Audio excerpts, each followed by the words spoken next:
우리 장모님, 정장모님, 우리 둘째 딸, 막내 딸이죠. 미국에서 4시 좀 넘어서, 그러니까 미국 시간은 15일이 되겠네요. 4시 넘어서 딸 다나를 출산했습니다. 축하드리고, 아마 미국 시카고에서 아마 나왔을 겁니다. 그래서 미국 태어난 미국 시민권자가 되겠죠. 미국 시민권자가 되겠죠. 미국 사람입니다. 미국 사람. 우리 그 다이자매가 미국 간지 10년, 네, 10년 됐습니다. 10년. 호를 단신 혼자서 미국 가서 박사 공부 혼자서 하고 또 결혼하고 자녀 낳았습니다. 10년 동안에. 혼자 미국 가서 결혼하기 전까지 혼자서 생활한다는 것이, 미국에서 생활한다는 것이 보통 어려운 일이 아닙니다. 또 중요한 것은 신앙과 믿음이 없이는 저는 이길 수 없다고 생각하는 목사입니다. 그렇기 때문에 10년 동안의 나그네 삶이죠. 미국에서 그 삶을 보상해 주시는 것, 갚아 주시는 것이 다나가 출생하여 부모가 됐다고 하는 사실이 주님이 갚아주시는, 위로해 주시는 모습이라고 저는 생각합니다. 여러분들 산모하고 우리 다나가 잘 건강하게 잘 자랄 수 있도록 기도해 주시기 바랍니다. 바벨론의 멸망에 대해 예언하고 있는 47장은 이스라엘의 궁극적 회복을 선언한 내가 나의 영광인 이스라엘을 위하여 구원을 시온에 베풀리라. 이사야 46장 13절 말씀과 연관지어서 해석해야 합니다. 47장은 바벨론의 멸망과 하나님의 바벨론 심판, 그 심판의 결과는 멸망이었고 또 따라오는 것이 뭐죠? 시온의 영광이 회복되는 것이다 라고 하는 것을 우리가 볼 수 있습니다. 왜냐하면 바벨론의 포로로부터, 우리가 이사야서에서 볼 수 있는 것, 아직 그 일이 일어난 때는 이사야 다음에 누구죠? 대선지자가 예레미야입니다. 예레미야 때는 남유다가 멸망을 당하고 바벨론의 포로로 끌려가는 그 어간의 내용이 예레미야서에 잘 나와 있습니다. 이사야서는 100년 후에 일어날 일을 예언하고 있는 거예요. 그게 어떻게 이사야가 예언합니까? 바벨론으로부터 귀환하게 될 것이다. 성전이 재건할 것이다. 예를 들어서 여러분 에스라, 느헤미야, 에스라, 스룹바벨, 스룹바벨 성전 1차, 2차 쭉 나오죠. 성전의 재건과 결국 바벨론 멸망을 전제하여 예언되고 있기 때문입니다. 자, 오늘 여러분들 우리 구약시대는 어떤 시대입니까? 구약시대는 성전시대입니다. 구약시대는 성전시대입니다. 자, 오늘 신약교회 시대, 오늘 신약교회는 교회시대입니다. 자, 우리가 지금 옛날 우리 원로 목사님들, 옛날 어른 목사님들을 교회를 뭘로 불렀어요? 성전이라 불렀어요. 성전. 근데 오늘 보세요. 우리는 지금 어떤 시대를 살아가고 있습니까? 교회 시대를 살아가고 있어요. 신약 교회 시대를 살아가고 있어요. 지금은 성전 시대가 아닙니다. 그래, 여러분 보세요. 성전으로 올라가서 기도하자. 이 표현은 틀린 표현입니다. 교회로 가서 기도하자. 왜냐하면 예수님이 이 땅에 오셔서 십자가의 죽으심을 통하여 어떻게 됐습니까? 우리 예루살렘 성전에 헤롯 선전이라죠. 헤롯이 46년 동안 어마어마한 천문학적인 돈과 함께 어마어마한 성전을 지었습니다. 헤롯 성전입니다. 그 헤롯 성전 안에 뭐가 있습니까? 지성소와 성소가 있습니다. 자, 지성소는 하나님이 임재하여서 거하는 곳이 지성소입니다.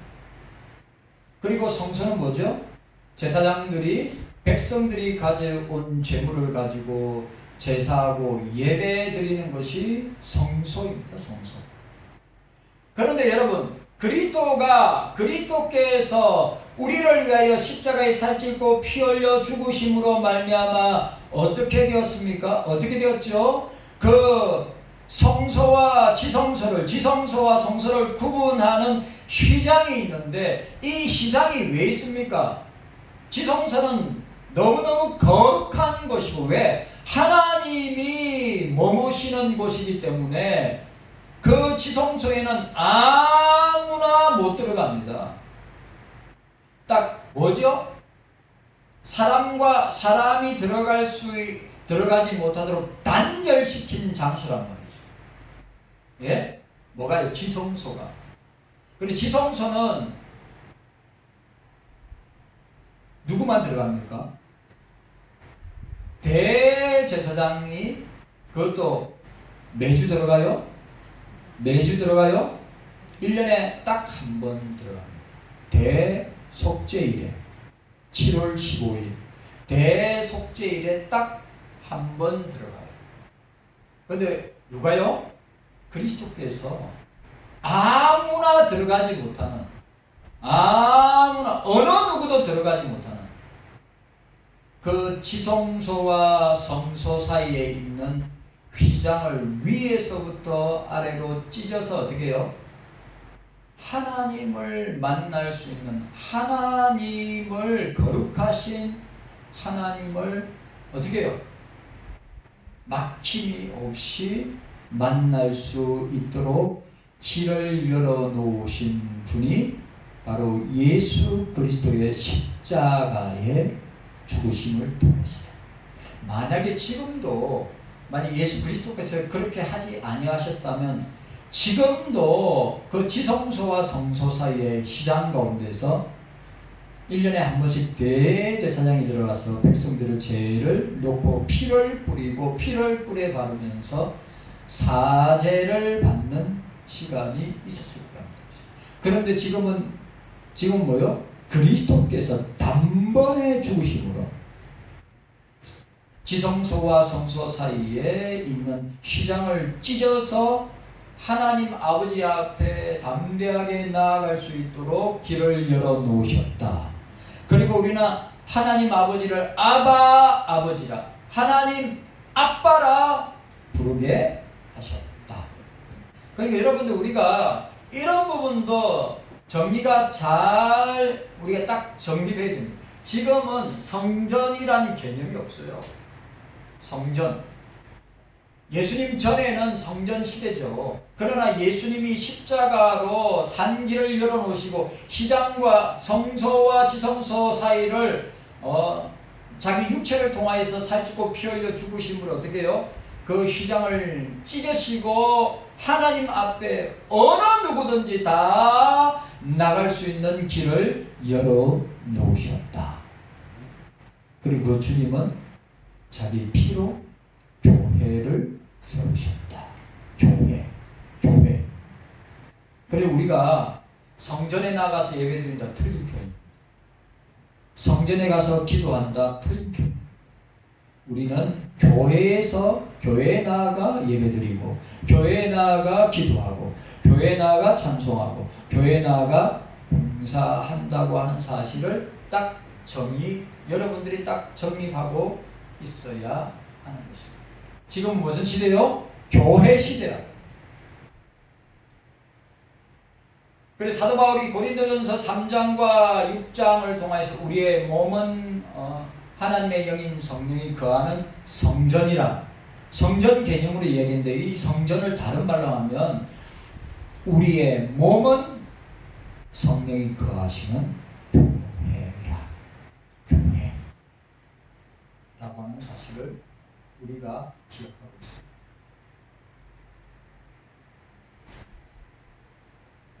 성전과 교회. 그리고 오늘 100년 뒤에 일어날, 그리고 그 100년에서 170년이 지나고 난 뒤에 바벨론에서 해방과 함께 뭐가 따라온다고요? 성전 건축을, 성전의 재건을 할 것을 말씀하고 있는데, 이 전제가 뭐라고요? 바벨론의 멸망을 전제로 하고 있다고 하는 것을 우리에게 보여주고 있습니다. 따라서 바벨론의 멸망이 가지는 성경을 통해서 이스라엘의 회복의 의미를 이해할 수 있습니다. 특별히 우리가 지난번에 봤던 이사야 46장에서 동방에 한 사람이 등장하고 있는데, 그 사람이 어떻게 합니까? 바벨론을 멸망시키고 이스라엘을 회복하는 결정적인 인물임을 우리에게 보여주고 있습니다. 바로 고레스 왕을 말하고 있습니다. 바벨론의 멸망이 여호와의 종의 구원 사역과 깊은 관계가 있는데, 자, 오늘 우리가 이사야서를, 이사야 66장까지 있는데, 1장부터 66장까지 있는데, 이사야 47장까지 오면서 우리가 이사야에서 아주 중요하게 요긴하게 우리가 기억해야 될 단어가 뭐랬죠? 임마누엘, 여호와의 날, 남은 자, 그루터기, 여호와의 종, 고난의 종. 이사야 53장에 고난의 종, 여호와의 종이 나오는데, 메시아를, 임마누엘을 설명하고 있는 용어임을 우리가 꼭 기억해야 돼요. 우리 이사야서에 나타난 용어들은 꼭 기억하고 있어야 됩니다. 자, 따라합시다. 임마누엘, 메시아, 여호와의 날, 남은 자, 거루터기, 여호와의 종. 이런 용어들이 이사야서의 아주 중요한 단어들임을 우리가 기억하고 있어야 됩니다. 자, 오늘 그러면 오늘 47장에서 바벨론의 멸망이 어떻게 이루어졌는가에 대한 내용을 우리가 살펴보기를 원합니다. 자, 바벨론의 심판과 이스라엘의 회복을 우리에게 보여주고 있습니다. 바벨론을 가리켜서 오늘 본문에 뭐라고 했습니까? 처녀 혹은 딸이라고 묘사하는 것입니다. 국가나 도시 혹은 그 문화를 상징하는 관례적 표현이라고 할 수 있는데, 그러나 실제로 바벨론은 여성적인 성격보다는 오히려 강력한 힘의 파괴제로서 남성적인 성격을 가지고 있는 나라인데, 단지 세속적인 시각에서 바라볼 때 바벨론은 군사력, 경제, 정치, 문화면에서 가장 이상적인 국가였기 때문에 열국의 이 주변 나라들이 부러워하고 모든 나라들의 시선을 끄는 나라가 바로 바벨론이었다. 그리고 바벨론의 아름다움을 표현하고 찬양하는 것이 여성적인 표현을 통해서 나타나고 있다. 그러니까 바벨론은 그렇게 아름다운 나라다라고 하는 것을 보여주고 있습니다. 바벨론은 가장 아름답고 부드럽게 보이는 나라, 가장 이상적인 나라의 모델로 여겨졌습니다. 아시죠? 바벨론 제국. 아직도 바벨론 제국은 신비한 나라로, 우리 유튜브에 내셔널 지오그래픽이나 또 이 뭡니까 고대 분동 지역의 영상을 보면 바벨론의 뭡니까 수상 궁전 해가지고 세계 7대 불가사의 중에 하나, 이런 이야기들 다 들어보시오. 얼마나 문명이 어마어마하게 발달된 곳인가를 잘 보여주고 있는 곳이 바벨론입니다. 지금 어디 지역입니까? 페르시아, 우리가 말하는 이란, 이라크 지역입니다. 다니엘서에서도 바벨론은 최고의 가치를 상징하는, 자, 바벨론에 뭐가 나옵니까? 신상이 나오죠. 신상이 머리부터 시작해서 발바닥까지 나오는데, 그 신상 중에 가장 가치 있고 가장 아름다운 상징물로 표현된 나라를 바벨론으로 표현하고 있는데, 바벨론이 뭘로 표현되고 있습니까? 금으로 표현되고 있습니다. 그게 얼마나 화려하고 아름다운 나라인가를 보여주고 있습니다. 그만큼 다니엘서 2장 32절에서 35절에 나와 있는 내용입니다. 우리 신상 나오네요. 느부갓네살 왕이 꿈꾸었던 그 환상을 보았던 그 신상을 말합니다. 그만큼 화려하고 모든 나라들의 선망의 대상이었습니다. 그러나 그 모든 영광이 이제 무너져 수치를 당하는 처지로 전락하였다고 이사야는 선언하고 있습니다. 여러분, 바벨론이 지금 존재해요? 바벨론 존재합니까? 존재하지 않습니다. 헬라 제국, 바벨론 제국이나 헬라 제국이나 로마 제국은 뭐만 남았어요? 뭐만 남았습니까? 유물만 남았죠. 유물만. 그러니까 성경에 백군 국가들이 나오죠. 애굽이 나오고 아수르가 나오고 바벨론이 나오고 메데 파사 페르시아가 나오고 또 헬라 제국이 나오고 로마 제국이 나오죠. 로마 제국까지 신상에 나타나 있는 애굽에서부터 로마 제국까지 그 느부갓네살이 환상을 보았던 그 신상의 모습이 이런 나라들로 표현되어 있습니다. 그 중에 가장 아름다운 나라, 가장 화려한 나라, 가장 이상적인 나라가 바벨론인데 그 바벨론이 멸망하게 되는, 무너지게 되는 원인이 무엇인가를, 또 그 심판의 원인이 무엇인가를 우리 서론 부분에서 우리가 생각하기를 원합니다. 첫 번째로 왜 하나님이 그들을 멸망시키고 심판하였는가? 그 원인이 뭐냐? 바벨론의 포악함에 대한 심판이었다. 6절 말씀. 6절 말씀 함께 읽도록 하겠습니다. 47장 6절 말씀 함께 읽습니다. 시작. 전에 내가 내 백성을 노함으로 내 기업을 욕되게 하여 그들을 내 손에 붙였거늘 내가 그들을 긍휼히 여기지 아니하고 한 늙은이에게 내 멍에를 심히 무겁게 메우며 라고 하였습니다. 하나님은 이스라엘의 범죄에 진노하셔서 이스라엘을 바벨론 손에 붙였습니다. 그것은 자녀를 매로 때리되 매를 소중히 여기는데 목적이 있는 것이 아니라 자녀를 귀하게 여기기 위하여 매를 드는 것과 같은 것입니다. 자녀를 야단치고 혼내고 초다를 아끼지 말고 매를 아끼지 말고 그 자녀를 때리는 것은 기초가 뭡니까? 매에 뭉둥이에 있습니까? 아니죠. 자녀를 하나님 말씀으로 바로 세우기 위한 것이고 또 자녀를 사랑하기 때문에.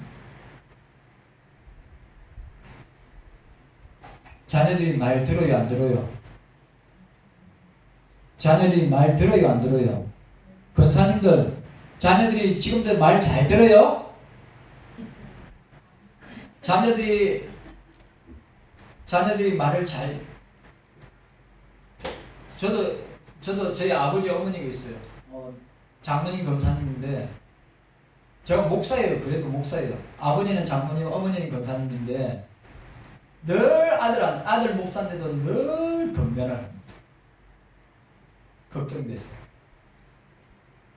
염려가 됐어. 그래 또 어머니 검사님은 늘 기도하라고. 예? 부모가 자녀를 향하여 매를 드는 것은 매가 목적이 아니라 매를 드는 것은 말씀의 원리를 따라서 또 사랑의 원리를 따라서 부모가 나타낼 수 있는, 표현할 수 있는 방법이 이 방법이라고 하는 사실입니다.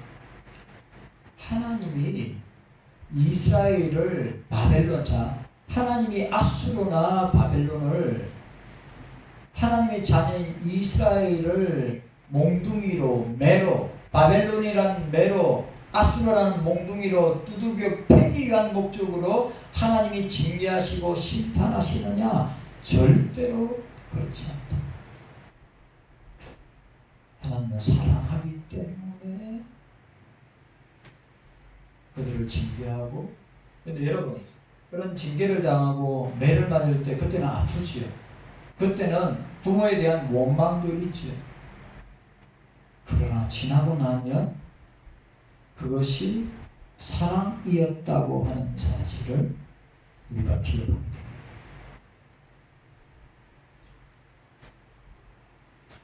기억해야 합니다. 자녀를 매로 때리되 매를 소중히 여기는데 목적이 있는 것이 아니라 자녀를 귀하게 여기기 위하여 매를 드는 것이다. 하나님은, 주님은 지질이 말 안 듣는 것이 진짜 말 안 들어요. 자식이 진짜 말을 안 들어요.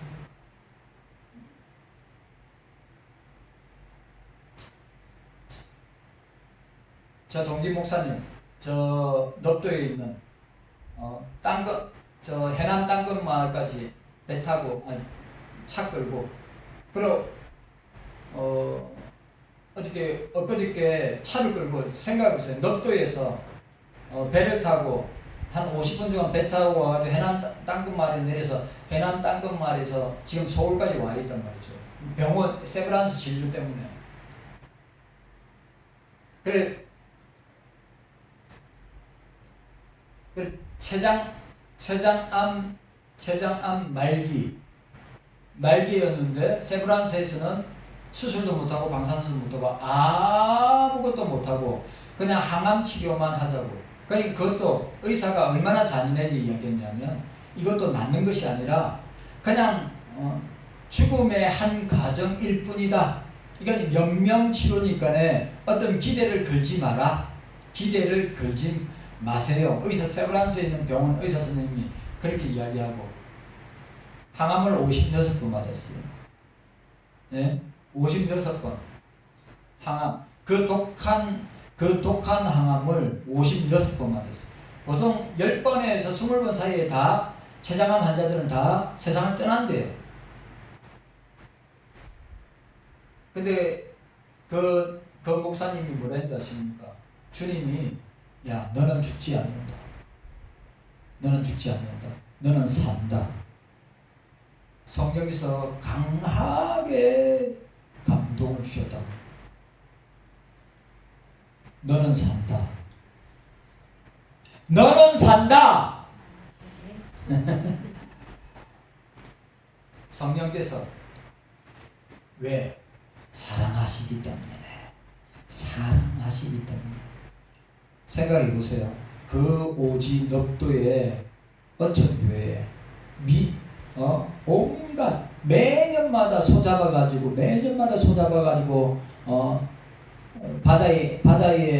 바다는 뭐죠? 바다는 누가 다스리죠? 자, 불신자들이 말한 용왕 저 누구죠? 지옥은 염라대왕이고 바다 누가 다스리는 데죠? 용왕이 하는 거죠? 그래, 거기에다가 그 넙도 사람들은 지금도 1년에 연초에 1년에 소를 한 마리 잡아서 살아있는 소를 한 마리 잡아서 그 용왕 신에게 제사를 합니다. 왜? 바다에 나가서 아무런 사고 없이 해달라고. 그래, 미신이 충만한 그곳에서 22년 동안, 지금 22년 동안 남문 목사님이 목회하는데 주님이 그 죽을 병에 걸린 그 목사님에게 어떻게 해요? 너는 산다. 왜? 아직 돌볼 영혼들과 교회가 있기 때문에 주의 성령에서 너는 산다. 여러분, 현대의학과 과학은 사람을 살릴 수 있느냐 없느냐? 여러분, 이런 무서운 병은 아무리 현대의학이 발달돼도 살릴 수 없습니다. 그것도 암 중에 가장 무서운 암이 췌장암입니다. 그런데 우리 남궁희 목사님 뭐라 하는지 아십니까? 아들 둘을 양육하고 키우면서도 너무 힘들다. 목회자의 자녀들이 잘 커서 주님 나라에 귀하게 쓰임받는 자녀도 있지만 그렇지 못하는 상처 많은 목회자의 자녀들이 많이 있다고 하는 사실 저는 많이 들었고 저 주변에도 그런 이야기를 듣습니다.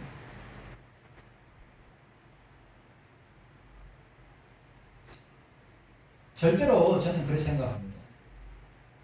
하나님이 우리 미워서 주님이 우리를 싫어하기 때문에 우리에게 고난을 주고 우리에게 시험을 주고 우리에게 환난을 주고 우리에게 육체적 질병을 주고 아니면 물질에 어려움을 겪게 하시는 분이 절대로 아니라고 하는 사실입니다. 저는 고난을 받을 때마다 환난을 당할 때마다 핍박을 당할 때마다 우리는 더 가까이 주님 앞에 나가야 합니다. 네, 그런 시험을 통해서 우리의 믿음은 더욱더 단단해지고 더욱더 주님을 의지하기 때문입니다. 그래서 여러분들 하나님이 이스라엘을 유다를 이렇게 환난의 태풍 가운데 폭풍 가운데 집어넣고 돌리게 하는 것은 그들을 미워하고 그들을 싫어하고 그들이 하나님의 말씀에 순종하지 아니하기 때문에 그들을 그렇게 만드는 것이 아니라 그들을 시험하여서 더욱더 하나님을 의지하고 하나님의 사랑을 맛보고 체험하기 위한 것임을 알아야 합니다. 그리고 우리에게 오는 불시험을 이상하게 여기지 말고 주님께 더 가까이 나아가고 주님의 사랑을 더 깊이 체험하는 시간이 되는 것입니다.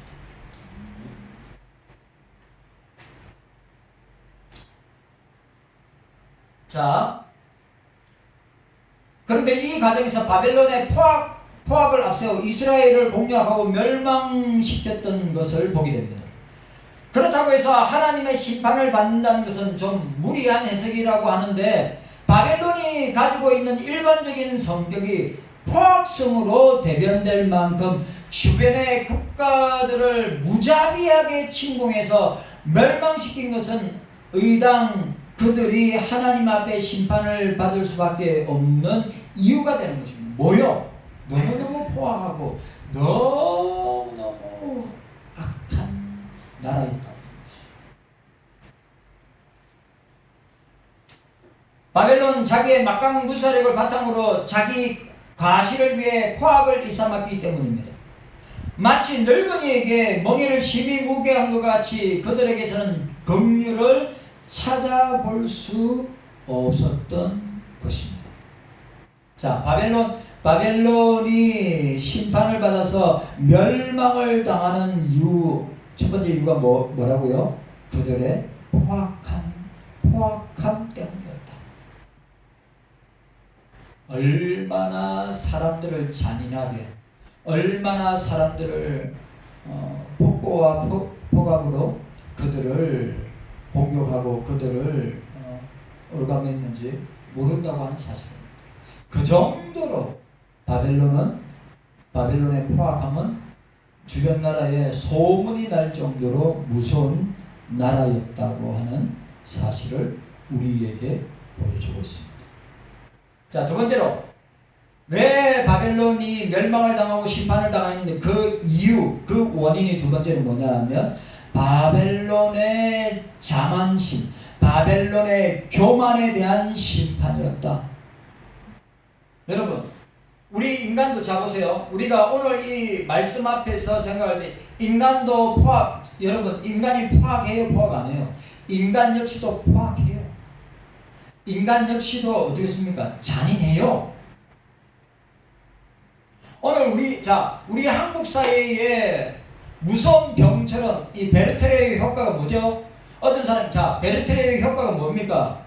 어떤 사람이 자살하면 동시다발적으로 막 유명한 연예인이 자살해 죽으면 동시다발적으로 자살을 함께 따라 죽는 그런 현상인데 그런 현상이 오늘 묻지마 살인이 우리나라에 어떻게 이런 일이 묻지마 살인이 그 흉내내는 흉악범들이 계속 일어나고 있다는 거예요. 그리고 요즘은 사람들이 지하철을 타면 서로 곁눈질 한대요. 왜? 혹시나 해코지를 하지 않을까? 혹시나 난동을 부리고 칼을 들고 난동을 부리고 막 공격하지 않을까? 서로 지하철을 타고 버스를 타고 공공 장소에 가면 사람을 계속 두리번 의식하고 돌아본다. 옆으로 막 돌아본다. 왜? 이런 묻지마 살인이 사회 전반적으로 퍼져나가고 있는 현상을 보면서 사람들에게 나타나는 그런 모습으로 나타나는 현상을 보게 된다는 거죠. 이렇게 길 가다가도 혹시 누가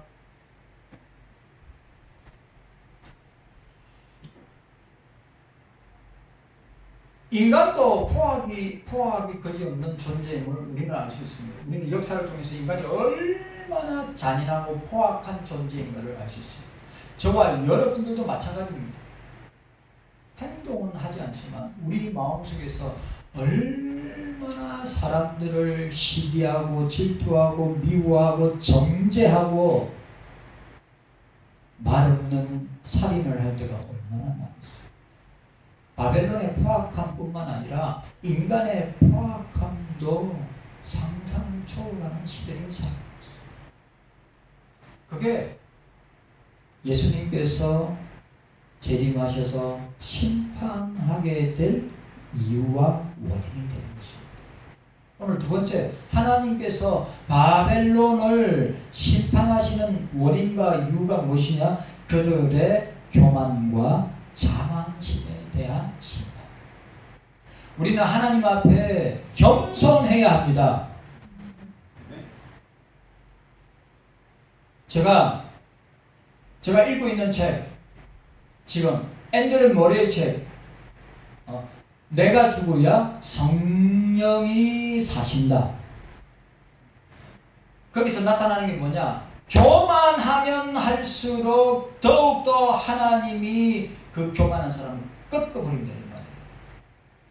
예수 그리스도께서는 겸손의 극치를 보여주셨는데 죽기까지 낮아지시고 겸손하셨다.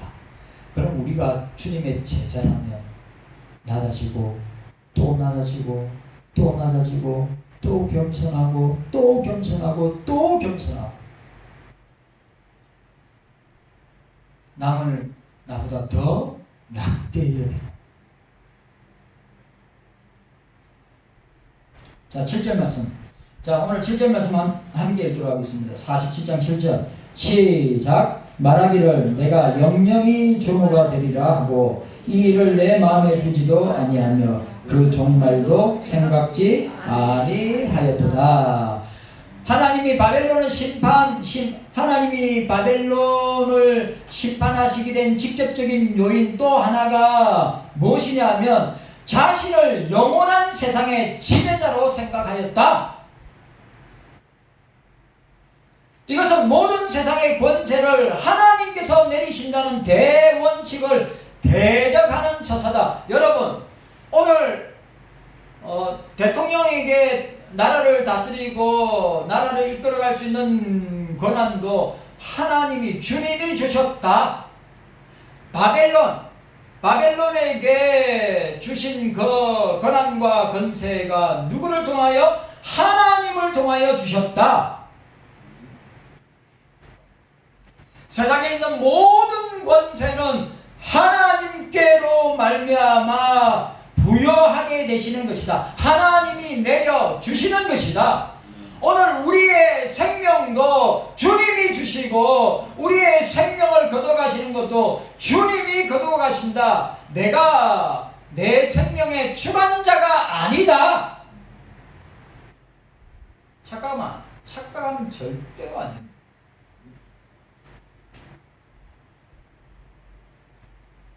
인간은 수혜칠 가치도 없는 존재라고 했어요. 여러분, 우리가 주님의 은혜 아니면 아무것도 아닌 존재입니다. 주님이 우리에게 생명을 주셨잖아요. 살게 하셨잖아요. 그 생명을 거둬가시는 분도 주님이시여. 그래서 사도 바울은 내가 사나 죽거나 그리스도의 것이라. 우리 이 신앙 분명해야 합니다. 자만하면 안 돼요. 교만하면 안 됩니다. 꺾어버립니다.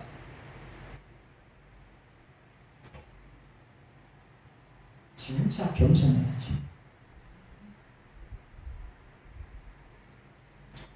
이 세상의 주권자는 바로 하나님이심에도 불구하고 바벨론은 세계의 지배자가 된 것처럼 교만하고 자만하고 오만하였던 것입니다. 그리고 하나님께서 친히 경영하시는 역사에 대한 계획에는 전혀 관심이 없었습니다. 그 결과 바벨론은 역사의 결국이 어떻게 진행될 것인가 대해 알려고 하지도 않았던 사람들이었습니다. 자 보세요.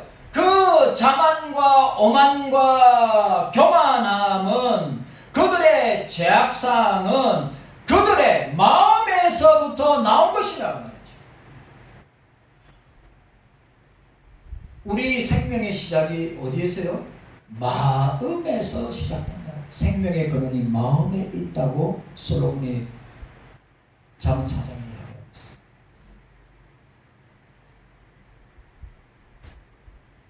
그들의 잔악상과 교만함은 성경의 다른 곳에도 언급되어 있습니다. 결국 그들은 자신들이 이스라엘 백성들에게 했던 것 같이 하나님께로부터 조금의 긍휼함도 받지 못하고 처절하게 멸망을 당하고 말았는데, 우리는 이러한 사실을 통하여서 어떻게 적용해야 됩니까? 교만은 패망의 선봉이요 거만한 마음에 넘어짐의 앞잡이가 된다고 하였습니다. 우리는 겸손해야 합니다. 여러분, 우리는 주님 앞에서 겸손해야 됩니다. 늘 자기를 낮추어야 됩니다. 우리 진짜 우리 인간이라는 존재는 아무것도 아닌 존재입니다.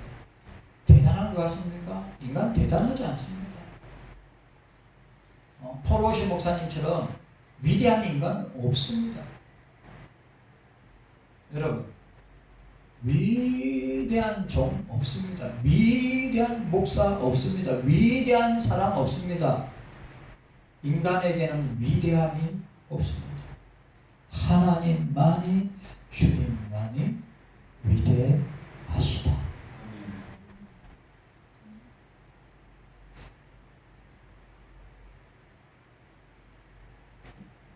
하나님은 다니엘을 통해 자신이 역사의 주관자, 여러분, 다니엘서를 통해서 하나님은 역사의 주관자이시다. 하나님은 역사의 주권자이시다. 하나님은 역사의 심판자가 되신다.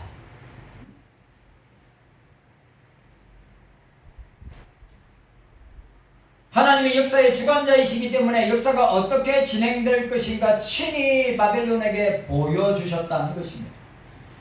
느부갓네살은 꿈을 통해서 하나님께서 진행하실 역사에 대해 직접 계시를 받음에도 불구하고 오만하고 자만하고 교만한 생각을 버리지 못하였습니다. 다니엘서 2장 1절에서 46절. 바벨론은 하나님을 인정하지 않고 우상숭배에 빠졌으며 하나님의 선지자 다니엘을 사자굴에 넣고 그 친구 사드락과 메삭과 아벳느고를 풀무불에 던지는 죄악을 일삼았습니다. 바벨론의 오만과 교만과 자만의 사치와 향락의 극치가 8절과 9절에 나타나 있습니다. 자, 8절과 9절. 자, 8절과 9절 말씀 함께 읽도록 하겠습니다. 8절과 9절 시작. 그러므로 사치하고 평안히 지내며 마음에 이르기를 나뿐이라 나 외에 다른 이가 없도다. 나는 갑으로 지내지도 아니하며 자녀를 잃어버리는 일도 모르리라 하는 자여, 너는 이제 들을지어다. 한날에 호련히 자녀를 잃으며 가부가 두 일이 내게 임할 것이라. 내가 무수한 사술과 많은 진호를 베풀지라도 이 일이 온전히 내게 임하니라. 아멘. 누구에 의해서요? 고레스 왕에게 이렇게 될 것이다 고 하는 사실입니다. 하나님의 통치권에 대한 직접적인 도전과 다를 바가 없는 바벨론의 모습입니다. 느부갓네살은 스스로 교만에 빠져 진성처럼 풀먹는 심판을 받고 말았습니다. 다니엘 4장 31절에서 34절. 그의 아들 베살살은 예루살렘에서 가져온 아버지 느부갓네살이 예루살렘을 멸망시키면서 성전에 가져온 성물을 가지고 장난을 치다가 어떻게 됐습니까? 메네메네 대길 바르신, 예? 왕이 하나님의 저울에 값이 나가지 아니하므로 하나님이 당신을 치게 될 것이며 그날 밤에 멸망을 당하였습니다. 거룩함을 잃어버린 교회, 거룩함을 잃어버린 그리스도인들의 모습이 이런 모습입니다. 화려함과 아름다움을 자랑하고 자기의 사치됨을 자랑하는 그 결과는 멸망을 자초하게 되는 것입니다. 이게 교만하고 오만하고 자만스러운 나라의 모습, 왕들의 모습, 백성들의 모습은 결국 하나님의 심판을 초래하게 되었습니다. 오늘 교회와 우리들의 모습이 이런 모습이면 우리 역시도 주님의 심판을 피할 수 없을 것입니다.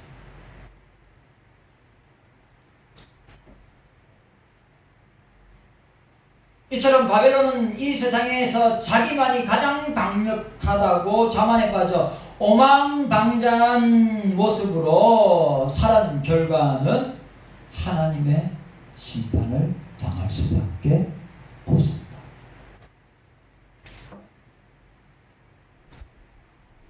깨닫는 은혜가 저와 여러분들에게 있기를 바랍니다. 심판을 받는 중요한 요인 두 가지. 하나, 바벨론은 너무 포악하다. 다른 말로 인간이 너무 포악하기 때문에, 악하기 때문에 하나님의 심판을 자초하였다. 또 하나, 바벨론은 어떻게 되었습니까? 바벨론은 자만하고 오만하고 교만했기 때문에 하나님의 심판을 자초하게 된 것입니다. 나밖에 없다. 나만이 이 세상을 다스리고 통치하는 왕이고 나라이다. 오늘 저와 여러분들 마찬가지입니다. 주님 앞에서 여러분, 우리의 죄악은, 우리의 죄성은 계속 어떻게 해요? 올라와서 어떻게 됩니까? 스프링처럼 터지면 어떻게 되죠? 그 오만함과 자만함과 교만함이 교회와 가정과 내 삶과 관계되는 모든 사람들에게 피해를 준다고 하는 사실입니다. 성령께서 기도와 말씀으로 내 죄성을 누르지 않는다면 우리는 교만하고 자만하고 오만하게 된다고 하는 사실입니다. 이게 인간의 모습이에요. 주님 감사합니다. 우리에게 깨닫는 은혜가 있게 하여 주시옵소서. 예수님의 이름으로 기도하옵나이다. 아멘. 강구하도록 하겠습니다.